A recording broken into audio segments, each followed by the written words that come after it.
예, 안녕하세요. 방금 소개받은 전략기획단의 마영렬입니다. 오늘은 사실 같이 일하시는 분들 앞에서 이렇게 세미나를 하려니까 조금 쑥스럽기도 한데요. 오늘 제가 이제 준비한 주제는 보이는 바와 같이 코리아 R&D 패러독스 제대로 바라보기라고 일단 제목은 조금 거창하게 적었습니다. 그 내용을 보시면은 오늘 이제 제가 말씀드릴 내용이 첫 번째는 이제 코리아 R&D 패러독스가 상당히 이제 최근에 와서 조금 더 사람들한테 많이 회자되고 있다고 하는 부분하고요. 그리고 나서 이제 혁신 패러독스의 정의가 뭔지 그게 이제 좀 역사적으로 조금 약간 설명을 하고, 그리고 실질적으로 좀 메인 포인트가 되겠는데요. 우리가 지금 지원하고 있는 정부 R&D 투자, 특히 이제 산업부 R&D 투자하고 민간 R&D에서 패러독스가 정말 어느 정도 발생하고 있는지 조금 분석했던 내용들을 좀 소개를 드리고, 마지막으로는 이제 종합적으로 해서 이런 패러독스를 통해서 우리가 이제 좀 중요하게 생각하는 이슈가 뭔지에 대해서 같이 얘기를 나누겠습니다. 예, 코리아 패러독스의 이제 유행 부분인데요. 이거는 지금 서울경제 2020년 9월 13일자 기사입니다. 기사 제목이 연구 생산성을 높여서 코리아 R&D 패러독스의 오명을 벗어나야 된다는 기사 내용입니다. 주요 내용을 보시면은 고비용 저효율 구조인 국가 R&D 구조에 대한 어떤 개선이 필요하고, 그리고 이제 비효율에 대한 진단을 이렇게 했습니다. 여기서는 R&D가 산업 현장에서 필요한 기술이 아니라 성공률이 높은 기술에만 치우치고 있다. 그래서 이제 돈 쓰는 연구에서 돈 버는 연구로 좀 전환을 해서 연구 성과의 시장성을 높여야 된다는 것을 이 기사에서는 강조하고 있습니다. 역시 2020년에 나온 이제 기사인데요. 한겨레에서 나온 기사 제목입니다. 친환경 신산업 집중 투자, 이게 코리아 R&D 패러독스를 극복할까라는 내용입니다. 그래서 내용을 보시면은 주요 경쟁국 기업보다 한 발 앞서서 신기술, 고효율, 저단가 제품을 개발할 수 있는 게 중요하고, 특히 이제 노동 자본 투자 중심에서 이런 양적 중심 그리고 추격형 전략에서 어떤 한계가 다다르고 있어서 패러다임 전환이 필요하다. 그리고 이제 한 가지 더 이 기사에서 얘기하는 거는 대기업, 중견기업이 정부 R&D에 조금 많이 참여할 수 있도록 하는 방안이 패러독스 극복에 기여할 것이다. 이렇게 지금 얘기를 하고 있습니다. 제가 준비한 요 마지막 기사인데, 마지막 기사는 이제 한국경제 2020년 8월 달에 나온 기사입니다. 스웨디시 패러독스에 빠진 한국의 R&D 사업 파괴적 혁신으로 돌파하자라는 내용인데, 이 사진을 보면 작년에 전략기획단에서 한 정책 간담회 내용이 되겠습니다. 그래서 나경환 단장님하고 가운데 이제 예전에 산업부에 계셨던 김용래 실장님, 그리고 LS 산전에 계시는 이학성 원장님 이렇게 보이시는데요. 여기서 이제 중요하게 좀 얘기했던 것 중에 한 개가 밸류 체인의 스마일 커브를 이제 전체적으로 위로 올리는 거, 이거랑 혹은 완전히 새로운 밸류 체인을 만드는 게 필요하다. 결국 이제 밸류 체인의 스마일 커브를 완전히 위로 올리는 거는 디자인 단계, 제조 단계, 그리고 이제 서비스 단계까지 다 위로 올린다는 거는 결국 모든 단계에서 고부가가치화로 전환한다는 거거든요. 이제 그런 게 이제 필요하다는 거고, 그렇게 하기 위해서 이제 가장 기본적인 건 기술이 필요하다고 하는 내용을 얘기하고 있습니다. 그리고 이제 특히 한국의 혁신 역량이 이제 그렇게 높지 않다. OECD 국가 중에 10위권에 그치고 있다는 얘기도 조금 하고 있고, 정부 R&D의 문제점을 여기서는 지금 이렇게 이제 인식을 하고 있습니다. 우리나라 R&D가 관리형으로 움직인다는 점, 그리고 너무 안정적으로 이제 과제를 지원한다는 점, 규제가 과도하다는 점, 이게 바뀌어야 된다고 얘기하고 있고, 정부가 이제 혁신 조달 같은 것도 강화해야 된다고 지금 이 기사에서 얘기하고 있습니다. 덧붙여서 이제 좀 서론에서 조금 더 얘기 드리고 싶은 게 이 한국의 과학기술 영양지수인데요. 아까 전에 이제 기사에 보면 OECD에서 한 10위권 정도 한다고 돼 있는데, 이건 이제 키스텝에서 매년 조사 분석하는 겁니다. 그래서 2020년 가장 최근이 2020년인데 20년 기준으로 해서 이 과학기술 혁신 역량지수 일명 이제 코스티라고 부르는 게 우리나라가 8위를 하고 있습니다. 그래서 2006년부터 키스텝이 매년 이제 이걸 분석하고 있고요. 이 분석 대상은 OECD 35개 나라를 대상으로 분석하고 있습니다. 그 중에 8위라는 거고요. 분석할 때 보면은 항목이 13개 항목하고 31개 지표 체계로 구성되어 있습니다. 이 그림에 제가 이제 약간 표시를 했는데, 요 보시면은 1위가 지금 미국이에요. 그리고 한국이 여기 8등으로 이제 여기 있는데, 한국보다 앞선 나라 중에서 우리가 조금 살펴볼 나라가 보면 미국이라든가 일본, 독일이 여기 들어 있습니다. 사실 여기 OECD 그 기준으로 하다 보니까 이 중국은 지금 포함이 안 돼 있는데요.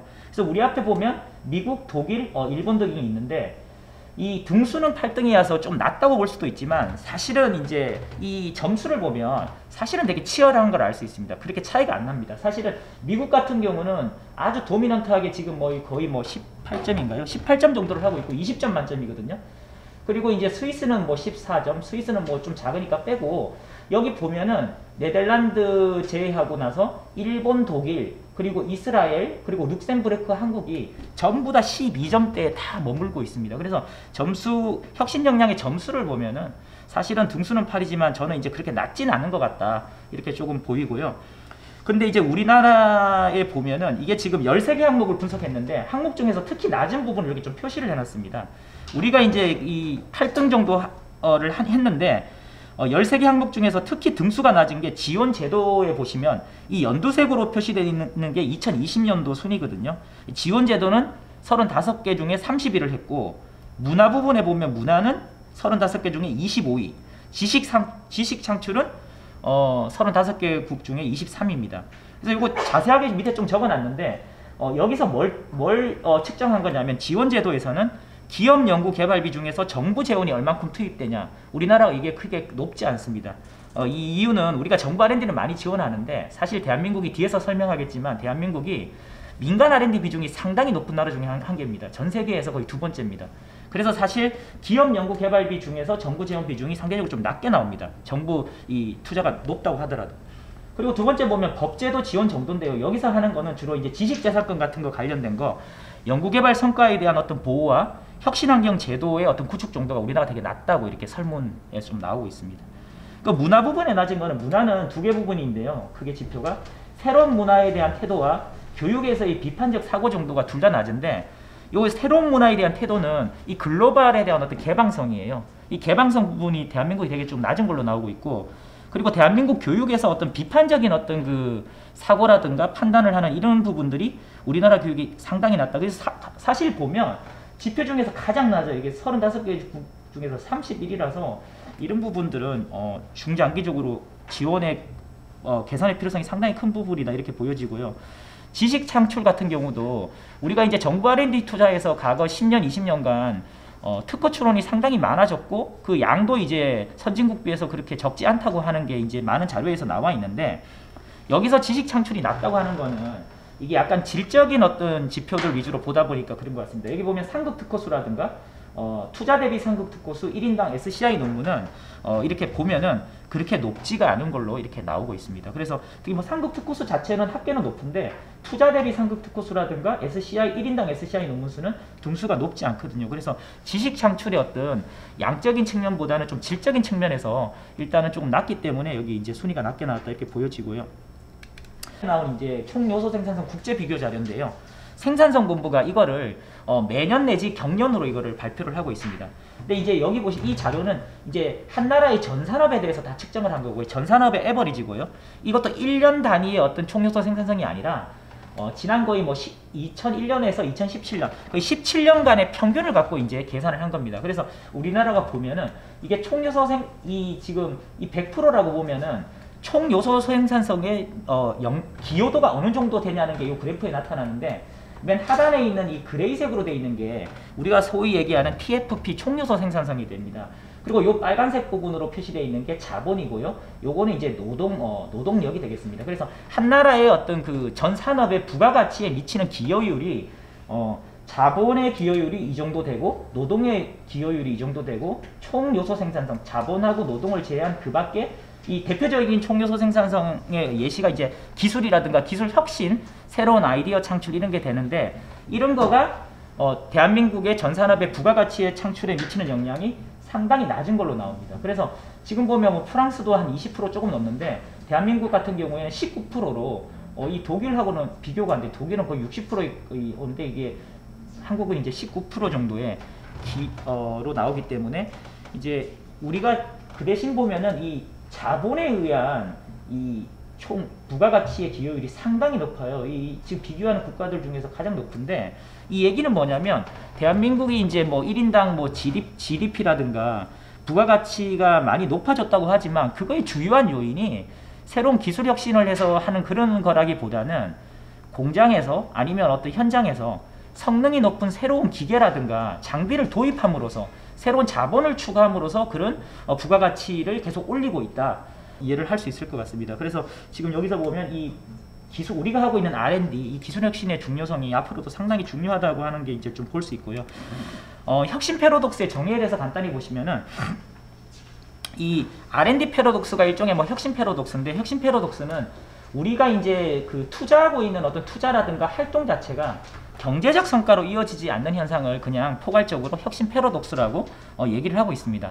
근데 이 혁신 패러독스가 보시면 지역이나 국가별로도 나타날 수 있고요, 또는 개별 산업별로도 나타날 수가 있는데, 우리가 이제 지역이나 국가별로 나타나는 경우에 보통 이제 기존에 얘기했던 게 유러피언 패러독스, 무슨 스웨디시 패러독스, 우리가 지금 얘기하고 있는 코리아 또는 코리안 패러독스, 뭐 이런 거가 지역적으로 나타나고 있는 거죠. 그러니까 개별 산업으로도 이런 현상이 좀 얘기한 적이 있는데, 일종의 IT 패러독스, 뭐 솔로 패러독스가 있습니다.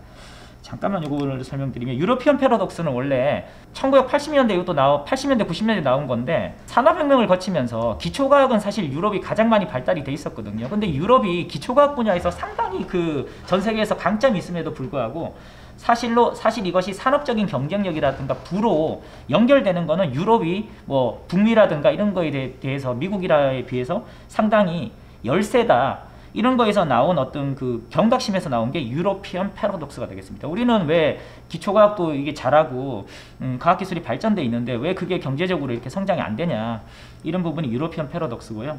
스웨디시 패러독스도 비슷한데, 이제 정부의 R&D 투자, 민간의 R&D 투자가 경제적인 성과를 창출하지 못하는 게 1980년대 스웨덴에서 이게 많이 얘기가 됐었습니다. 스웨디시 패러독스고요.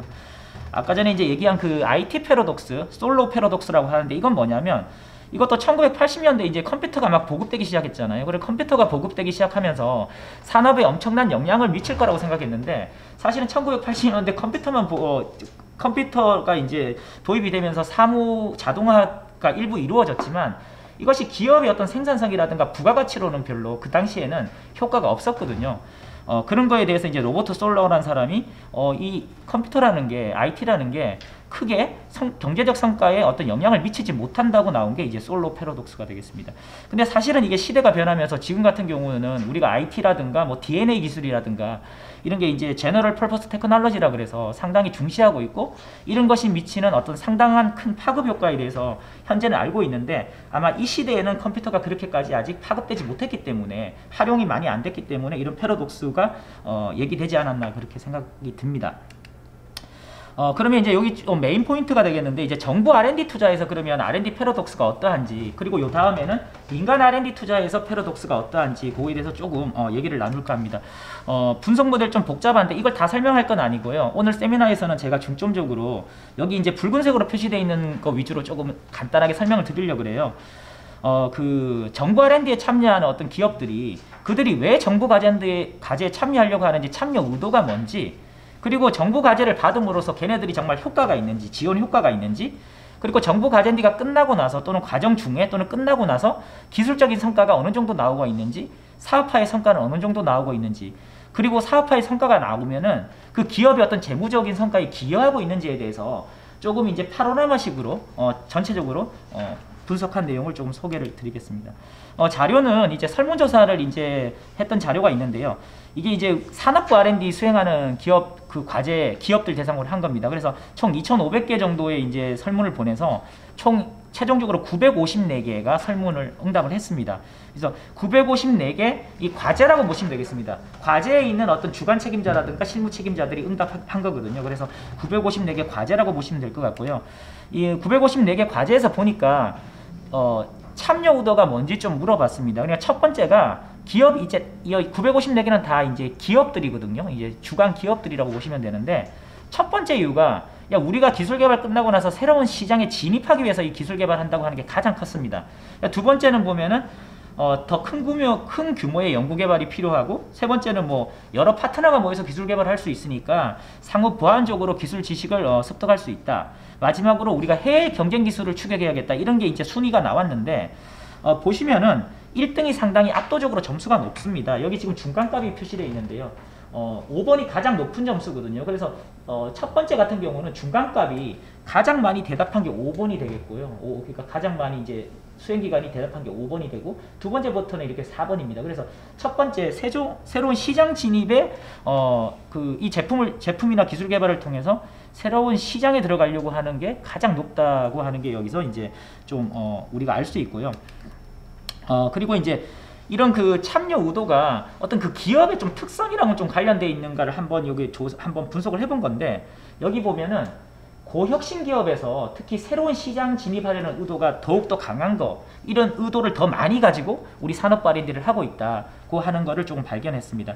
근데 여기서 이제 954개, 일종의 954개 과제가 있으니까 954개 기업이 있다고 보시면 될 것 같은데, 그 중에서 고혁신 기업하고 고성장 기업이라고 하는 거는 어떻게 분석을 했냐면, 걔네들이 과제를 수행하기 직전 3년간, 그러니까 정부 산업부 과제를 받기 전 3년간 평균으로 해서 R&D의 어떤 집중도, R&D 인텐서티가 높은 순으로 해서 954개 중에 상위에 25%에 있는 애들을 여기선 고혁신 기업이라고 봤고요. 고성장 기업도 역시 과제를 지원받기 전 그 3년간, 이전 3년간의 평균으로 그 매출액의 성장률이 얼만큼 높은지, 평균 성장률이 얼만큼 되는지를 기준으로 해서 높은 상위에 이제 25% 애들을 고성장 기업으로 이렇게 분류를 했습니다. 그렇게 분류를 해보니까 고성장 기업 같은 경우는 크게 차이는 없고, 고혁신 기업 같은 경우에 새로운 시장에 진입하려는 그런 열이라든가 의도가 상당히 조금 더 높다, 일반적인 다른 기업에 비해서 이렇게 좀 나왔고요. 정부 R&D 과제 지원 효과인데요. 이것도 이제 설문에서 수행기관들한테 물어본 겁니다. 이 지원 효과라 그래서 뭐 기술적 성과, 경제적 성과를 여기서 지금 말하고 있는 건 아니고요.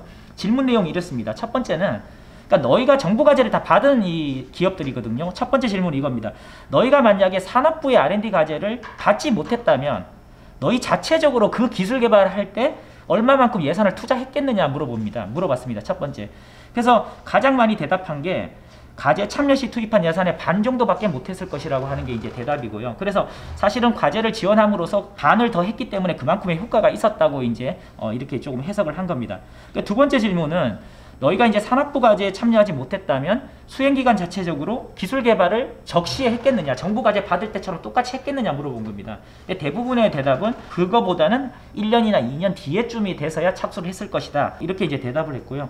그거를 이제 여기서 간단히 뭐 스케일이 이제 더 이렇게 올라갔던 스케일 어디셔널리티, 엑셀러레이션 어디셔널리티 뭐 이런 식으로 표현을 했는데, 그래서 정부 지원의 효과가 이런 측면에서는 투자를 조금 더 많이 한다는 측면, 그리고 빨리 R&D 기술 개발에 착수한다는 측면에서는 효과가 있었다, 이렇게 조금 보여지고요.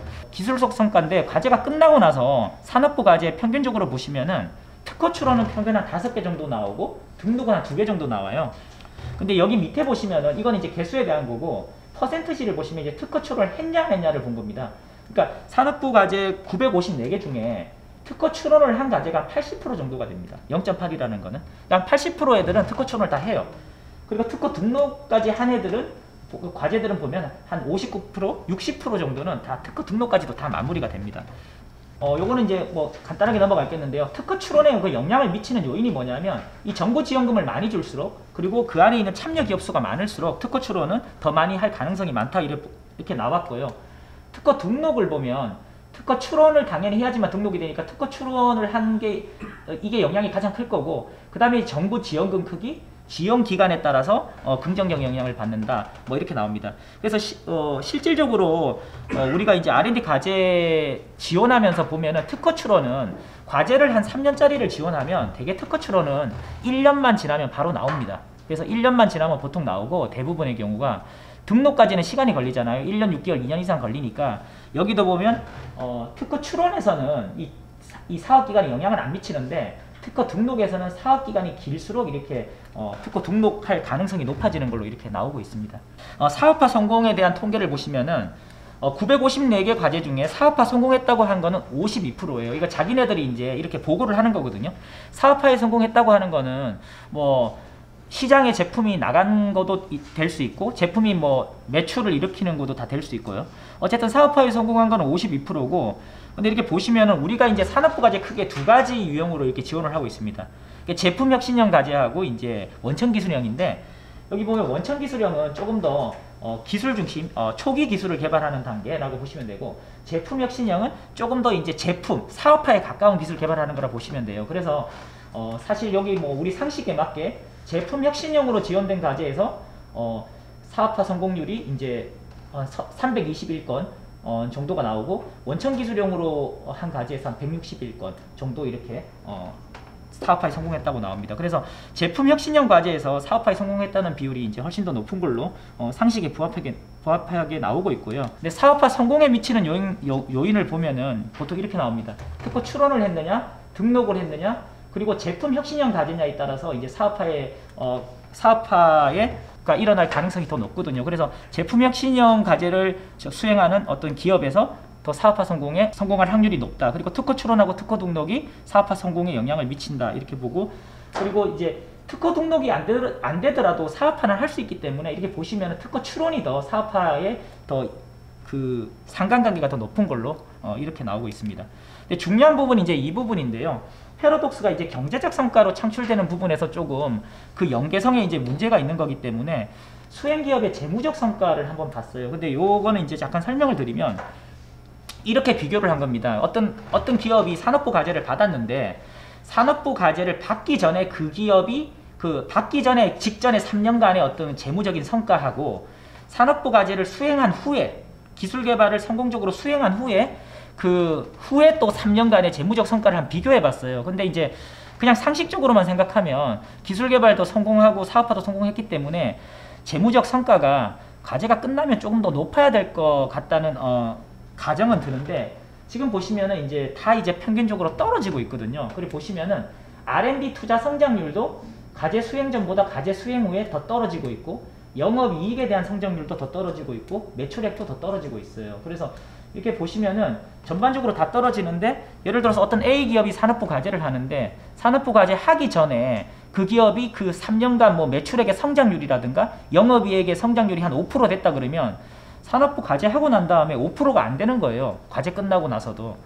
근데 이거는 과제랑 사실 관련이 있는 건 아닐 수 있어요. 다른 외부적인 환경 상당히 많기 때문에, 산업 환경이라든가 경쟁 환경이랑 다 관련되는 거기 때문에 어쨌든 평균적으로 다 떨어지고 있다는 게 상당히 조금 대한민국 전체, 기업 전체 어떤 경제적인 측면에서 상당히 좀 심각한 부분이라고 보여지는 거고요.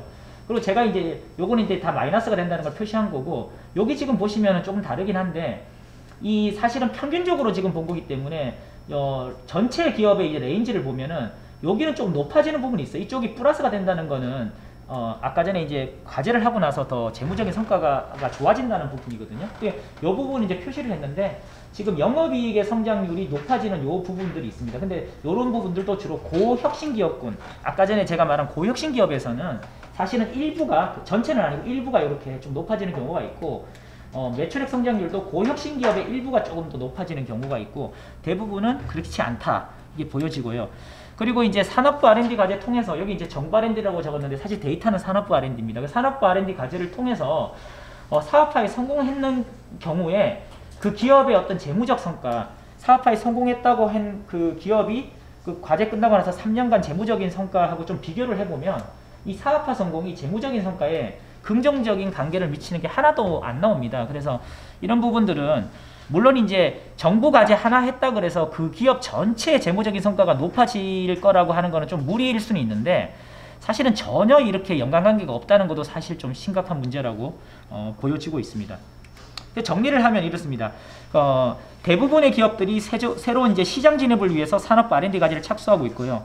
산업부 R&D 지원은 기업의 자체 투자 규모를 좀 확대하고 연구개발의 착수 시기도 앞당기는 효과는 발견했습니다. 근데 산업부 R&D 수행하는 기업의 약 80%가 특허를 출원하고 있고, 약 60%가 특허를 등록하고 있습니다. 그리고 이제 약 기업의 52%가 사업화에 성공하기도 하고 있고요.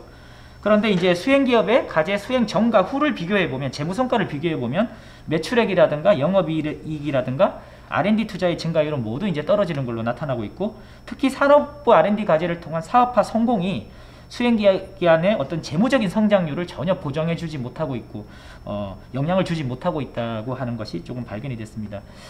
그래서 이제 아까 전에 이제 그 혁신 역량 지수 키스텝에서 이제 그 발표한 그 자료에서도 잠깐 얘기했지만, 우리가 이제 기술적 지식은 이제 충분히 창출하고 있는데, 이것이 이제 질적인 수준이 낮아서 그런 건지, 아니면은 질적인 수준이 낮아서 그럴 수도 있는 거고, 또 다른 원인은 기업이 시장에서 사업화 어떤 그 재무적인 성과를 만드는 어떤 시장에서 역량, 이것이 부족해서 그럴 수도 있고, 다양한 영향은 조금 우리가 생각해 볼 수 있을 것 같습니다.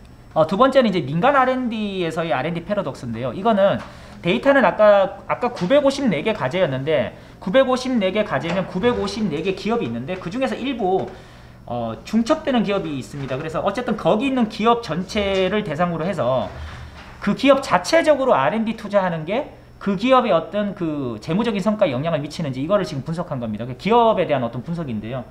이 내용을 한번 보시면은 생산함수를 갖고 이제 분석한 내용인데, 간단하게만 설명드리면 이게 이제 기업이 산출하는 Y라고 하는 게 부가가치거든요. 기업의 부가가치를 이제 세 가지 요인이 들어가서 이제 부가가치가 나온다고 이 함수에서 가정하고 있습니다.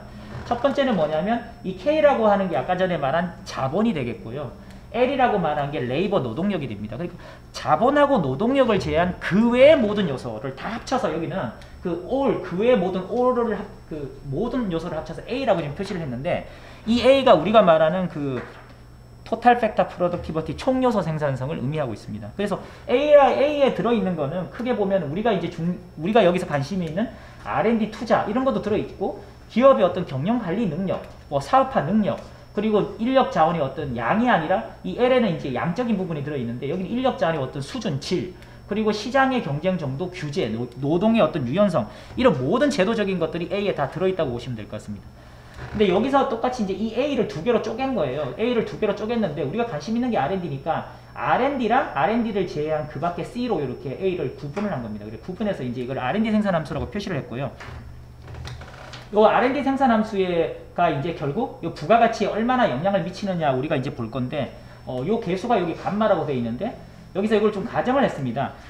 패러독스가 있는지 없는지를 좀 확인하기 위해서 R&D 투자가 기업의 부가가치에 미치는 영향이 매년 좀 변하고 있다고 가정을 하면, 선형적으로 변하고 있다고 가정을 하면 이런 식으로 표시를 할 수 있고요.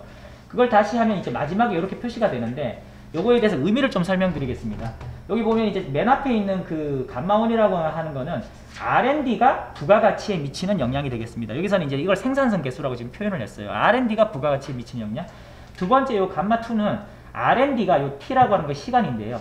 R&D가 시간이 변함에 따라서 부가가치에 미치는 영향이 감마2인데, 요거를 여기서는 지금 R&D 패러독스 개수라고 지금 표시를 했고, 사실은 요 R&D 패러독스 개수가 만약에 마이너스가 되면 이제 이렇게 해석을 할 거예요. 뭐냐면 R&D 생산성이 시간에 따라서 점점 떨어진다 그러면 이 R&D 패러독스 현상이 민간에서도 심화되고 있다, 이렇게 해석을 하려고 하는 거거든요. 그래서 데이터는 이제 720개, 아까 전에 954개에서 중첩되는 기업을 좀 제외하고 720개 기업을 갖고 했고, 거기에 있는 재무 데이터를 이제 가지고 좀 했습니다.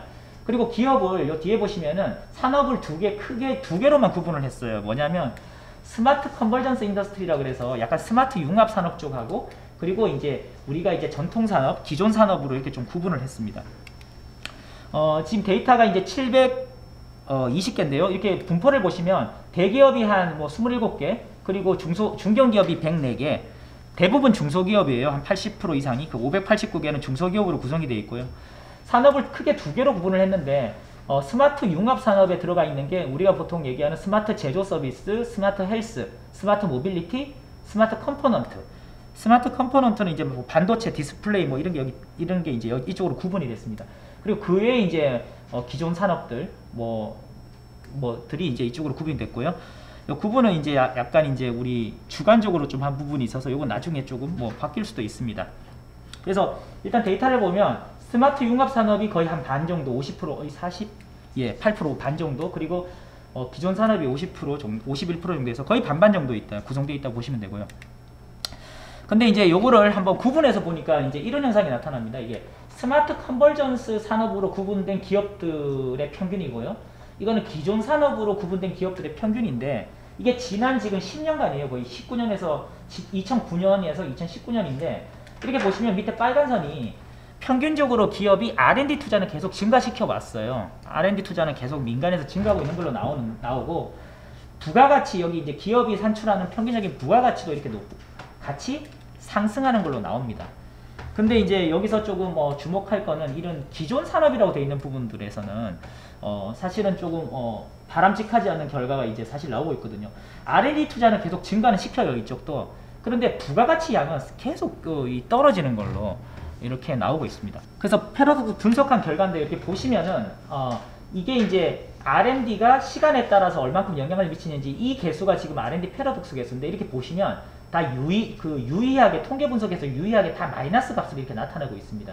그래서 보시면 이거 여기 앞에 거는 전체 기업, 수행 기업 아까 720개 전체를 대상으로 할 때 마이너스 값이 이렇게 보여지고요.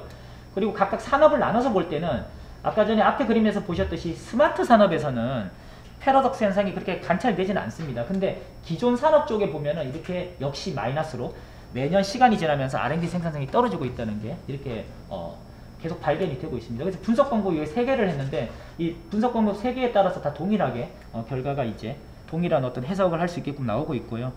그래서 패러독스는 점점 이제 마이너스가 되고 다른 값을 보면은 요게 R&D가 이 분석 기간 전체에서 평균적으로 R&D가 생산성에 미치는 영향이 요 부분이거든요. R&D 자체는 생산성에 다 영향을 미치는 걸로 일단은 이렇게 나오고는 있습니다. 그리고 자본과 노동도 다 플러스로 해서 생산성에 영향을 부가가치에 긍정적인 영향을 미치는 걸로 나오고 있고요. 그림으로 조금 잠깐 이해하기 쉽게 조금 설명을 드리면 이런 내용이 되겠습니다. R&D 패러독스 현상이 심화되고 있는데 아까 그게 마이너스 값으로 나온 거에 의미가 이렇습니다. 어떤 기업이 동일한 규모로 R&D 투자량을 늘린다고 해도 시간이 지나면 지날수록 기대할 수 있는 부가가치 증가량은 점점 떨어진다. 이게 R&D 패러독스거든요. 그림으로 표시를 했는데 여기 2009년도의 라인이고요. 13년, 2019년입니다. 요게 이제 가로축은 R&D 투자량으로 보시면 되고 세로축은 이제 부가가치로 보시면 되겠습니다. 그러면 2009년도에는 내가 요만큼 R&D 투자량을 늘리면 여기서 이 세로축 이만큼의 부가가치 증가량을 기대할 수가 있었거든요. 근데 13년에는 똑같이 R&D를 요만큼 투자를 한다 그래도 이 부가가치 기대량이 맨 앞에 있는 2009년도보다는 줄어들거든요. 2019년도는 상당히 줄어드는 형태로 이런 식으로 되고 있다는 겁니다. 그래서 민간에서의 어떤 패러독스 현상이 사실은 우리가 이제 말로만 하는 게 아니고 실제로 이렇게 분석한 결과에서도 조금 보여지고 있다. 그런 것을 조금 같이 얘기를 드리고 싶고요. 추가적으로 분석한 거는 이제 뭐 여기는 보시면 부가가치 대신에 매출액을 넣어서 이제 해도 똑같은 결과가 나오고 근데 이제 기간을 저희가 2009년에서 19년까지 아까 전에 했던 전체를 분석한 데이터를 보내드렸는데 이걸 두 가지 부분을 전기 후기로 조금 나눠서 하면 더 심각한 문제가 좀 노출되는 게 후기 부분 특히 2013년에 19년만 하면 R&D 자체가 그러니까 패러독스 현상뿐만이 아니라 R&D 투자 자체가 부가가치에 미치는 영향 자체도 사실은 없는 걸로 영향을 제대로 미치지 못하는 걸로 나오거든요. 그래서 최근에 오면 올수록 이 R&D 투자를 한다 그래서 기업의 부가가치에 미치는 영향 자체의 어떤 고리 자체가 점점 이제 끊어지고 있다, 희미해지고 있다, 이렇게 이제 결과적으로 나오고 있습니다. 그리고 기업 규모에 따른 분석을 보면은 특히 이제 뭐 대기업하고 중견기업이 이 지금 분석에서는 좀 아까 전에 데이터량이 작아요. 규모가 작아서 되게 릴라이어블 하진 않는데 대기업하고 중견기업만 보면은 역시 그 R&D 투자를 한 게 그 기업의 어떤 부가가치에 미치는 영향이 직접적으로 나타나고 있지 않다. 이렇게 보입니다. 이거에 대한 원인은 되게 다양하게 해석할 수 있을 것입니다. 근데 예를 들어서 대기업이 조금 더 미래지향적인 기술 위주로 R&D 투입량을 계속 늘린다고 보면은 부가가치 창출하는데 시간이 많이 걸리기 때문에 그 시간에 어떤 그 타임 렉이 있기 때문에 이 분석 결과가 이렇게 나올 수도 있고요. 이거를 이제 뭐 R&D 패러독스라고 또 얘기할 수도 있고 그거는 해석은 조금 다양하게 할 수 있을 것 같습니다. 근데 정리를 해보면은 최근으로 올수록 R&D 패러독스, 민간이 R&D 투자한 거에 대한 어떤 부가가치 산출하는 게 그 역량이 점점 줄어들고 있다, 심화되고 있다 이렇게 이제 조금 알 수 있고요. 그리고 기존 산업에 비해서 스마트 융합 산업에서는 생산성이 평균적으로 높다는 것도 아까 전에 이제 그림에서 봤었고요. 지난 5년간만 보면 R&D 투자 자체가 민간의 R&D 투자 자체가 기업 부가가치에 영향을 주지는 못하고 있는 그런 상황이다. 그리고 특히 대기업, 중견기업에서 R&D 투자가 기업 부가가치에 영향을 주지 못하는 것으로 나타나고 있다. 이렇게 보입니다. 물론 데이터가 아까 작기 때문에 이게 정말 맞는지 보려면 조금 더 많은 데이터를 갖고 해야 될 것 같고요. 특히 이제 우리가 말하는 대기업은 사실은 보면 거의 대그룹이잖아요. 대그룹에서는 조금 다를 수는 있을 수도 있어요. 근데 여기는 이제 대기업이니까 아마 혁신 영향이 미약한 조금 더 낮은 대기업까지 다 포함되어 있다고 이렇게 보셔서 이렇게 나올 수도 있다고 생각합니다. 그래서 정부 R&D 패러독스하고 민간 R&D 패러독스를 통해서 본 이제 이슈인데요. 첫 번째는 이제 민간 R&D의 성과를 올리는 게 상당히 중요하다, 이런 부분을 좀 얘기할 수 있을 것 같습니다. 왜냐하면 우리나라 이제 연구 수행 주체별로 R&D 자원 투입을 보면은 우리나라가 기업이 한 80%를 하고 있어요. 여기 순위도 보면은 이스라엘 같은 경우에 보면 기업 비중이 그러니까 88%거든요. 이건 이제 그 R&D의 재원을 얘기하는 게 아니고 R&D를 수행하는 주체별로 나눈 겁니다.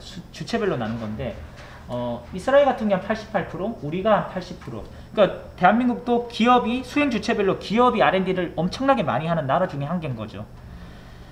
그리고 이런 민간 부분 중에서도 우리나라 같은 경우는 대기업의 비중이 62%로 상당히 높습니다. 그래서 이런 패러독스 문제가 조금 더 개선되기 위해서는 조금 더 임팩트 있는 상당히 국가 차원의 거대한 혁신이 조금 나와야 되는데, 그러려면 대기업의 연구개발부터 성과를 가시화시키는 노력이 상당히 중요하다. 그래야지만 이제 패러독스 현상에 대한 어떤 인식의 전환, 이런 게 있을 수 있다고 하는 얘기고요. 투자를 조금 대폭 늘리는 것도 고민해 봐야 됩니다. 근데 이 부분도 이제 좀 논란이 있을 수 있는데, 지금 보시면은 민간 R&D 전체 규모가 20년간 거의 5배 이상 증가해 왔습니다. 이건 우리가 뭐 아시다시피 다 정부 R&D도 증가하고 민간도 많이 증가해 왔는데, 이 색깔에 보면은 이 밑에 오렌지 색깔은 고위기술 산업군이라고 해서 주로 R&D 집중도가 높은 산업들입니다. 전기전자 산업들이 여기 대표적으로 들어가겠고요. 두 번째 회색으로 되어 있는 부분은 그러니까 중고위 기술 산업군인데, 여기에 주로 들어가는 거는 자동차 산업이라든가 뭐 기계 산업, 이런 게 여기 들어가고, 그 위에 이제 노란색으로 표시된 거는 중저위 산업군이 되는데, 여기에 무슨 금속, 그냥 일반적인 뭐 비철금속이라든가 금속류 뭐 이런 산업들이 여기 좀 들어갑니다. 그리고 맨 위에 이제 조그맣게 이제 색깔이 여기 파란색으로 되어 있는 거는 저위기술 산업군이라 그래서 여기는 이제 R&D 투자를 거의 하지 않는 업종들, 식료품, 뭐 음료, 피혁 뭐 이런 것들이 여기 이제 구분이 되는데, 이게 통계 자료인데요. 이게 여기서 조금 얘기하고 싶은 거는 뭐냐면, 이게 거의 지난 뭐 10년간, 20년간 그래프인데 이 포션이 거의 비슷해요. 매년. 이 오렌지의 색깔이 거의 뭐 한 50% 정도 되고, 위에 뭐 다 비슷비슷하잖아요. 그러니까 이 포트폴리오가 거의 비슷하다는 겁니다. 변하지 않고 있다는 겁니다. 산업의 포트폴리오가. 그래서 향후에 이제 뭐 OMD님 뭐 많이 얘기하시는 이 산업 대전환 측면에서 봤을 때는 이런 어떤 국가의 어떤 이 산업의 포트폴리오를 한번 고려를 좀 해봐야 된다. 사실은 거의 변하지 않고 있거든요. 그래서 이런 부분에 대해서 조금 고려할 필요가 있고, 전략적으로 뭐 민간 R&D 투자를 확대할 수 있는 것도 좀 필요하다, 이런 내용이 되겠습니다. 세 번째는 이제 스케일업 전략인데요. 기업이 이제 R&D 패러독스를 극복하기 위해서는 결국 이제 스케일업 이런 게 이제 상당히 활발하게 일어나는 환경이 돼야 되는데, 스케일업이라고 하는 게 이제 스타트업이 뭐 기업 규모를 확대해서 빠르게 성장하는 거를 이제 지칭하는데, 이런 스케일업 과정에서 보면 뭐 기술 이전이라든가 VC 투자, 아니면 기업 간 M&A, IPO, 뭐 글로벌화 등이 있는데, 우리나라 보면은 창업률은 이렇게 상당히 좀 높은 편입니다. 15% 정도 되는데 5년 후에 생존율은 30% 정도밖에 안 되거든요. 이런 실정인데, 좀 스케일업 환경이 좀 더 활발하게 갖춰지면은 뭐 생존율도 조금 더 올라갈 거고, 이런 환경으로 좀 전환돼야 된다고 하는 걸 좀 얘기하고 싶고요. 마지막으로 이 부분은 상당히 중요한데, 정부가 이제 그 공공이나 또는 민간에서 적극적으로 시장 창출을 해야 된다는 부분이 아주 이제 패러독스 해결에는 중요한 부분일 것 같습니다. 그 혁신 제품, 대개 보면 산업부 R&D 하는 기업들이 혁신 제품을 개발하는 경우가 좀 많을 텐데, 이 일부 혁신 제품 같은 경우에는 초기에는 시장이 없어갖고 사실은 어떤 경제적 성과를 창출하기 어려운 경우가 많거든요. 그래서 산업부 R&D하고 아니면은 공공구매, 공공혁신 조달 같은 거를 좀 연계를 상당히 조금 더 확대하고 강화시킬 필요가 있다고 하는 내용이고요. 이 그림에서 보면 사실은 우리 산업 R&D가 이 데스밸리를 이렇게 뛰어넘기 위해서 지원을 하고 있는데, 여기가 이제 기본적인 어떤 뭐 원천 기술 정도의 수준이라고 보고, 여기가 상용화할 수 있는 양산 기술 수준에 도달한다고 보면, 사실은 이런 원천 기술 수준에서 양산 기술로 가기 위해서 우리가 산업 R&D를 지원하는데, 이 여기 보시면 이게 푸른 거 있잖아요. 이게 파란 거, 이게 바다거든요. 이게 시장이에요, 시장. 근데 기업들이 이 데스밸리 이 어려운 곳을 뚫고 나가는 거는 결국 이 바다가 보이기 때문에 이렇게 나가는 건데, 사실은 이 초기 제품 같은 게 이 바다 자체가 지금 없는 거거든요. 그러니까 바다가 안 보이기 때문에 이 데스밸리를 뚫고 나갈 수 있는 어떤 능력이라든가 열망이라든가 이런 것도 상당히 이제 낮을 수밖에 없으니까, 이 바다 자체가 없는 그런 어떤 제품이라든가 산업이라든가 어떤 그런 영역에 대해서는 정부가 이런 바다를 만들 수는 없잖아요. 이건 민간에서 사실 이 바다를 만드는 건데, 이 바다는 아니더라도 이 바다와 비슷한 무슨 연못이라도 여기 하나를 만들어 놔야지 이 데스밸리를 뚫고 나가고 이 연못이 이제 크게 나중에 바다가 될 수 있다. 뭐 이렇게 이제 조금 뭐 해석해 볼 수 있을 것 같습니다. 그래서 정부가 이렇게 시장 창출하는 거 상당히 중요하다. 이 정도까지 얘기를 좀 드리겠습니다. 그래서 오늘 뭐 시원한 답을 드린 건 아니고 R&D 패러독스가 뭔지 그리고 조금 더 이해를 조금 더 하는데 도움을 드리는 사실 목적이었고요. 뭐 제대로 바라보기라고 한 게 어떤 해결책을 준 건 아닙니다. 근데 정부 R&D 우리가 이제 패러독스 있다고 자꾸 얘기는 하는데 실질적으로 뭔가 데이터 분석되어 있는 거는 많지 않다 보니까 정부 R&D에서 사실 패러독스가 정말 조금 에비던스가 있다.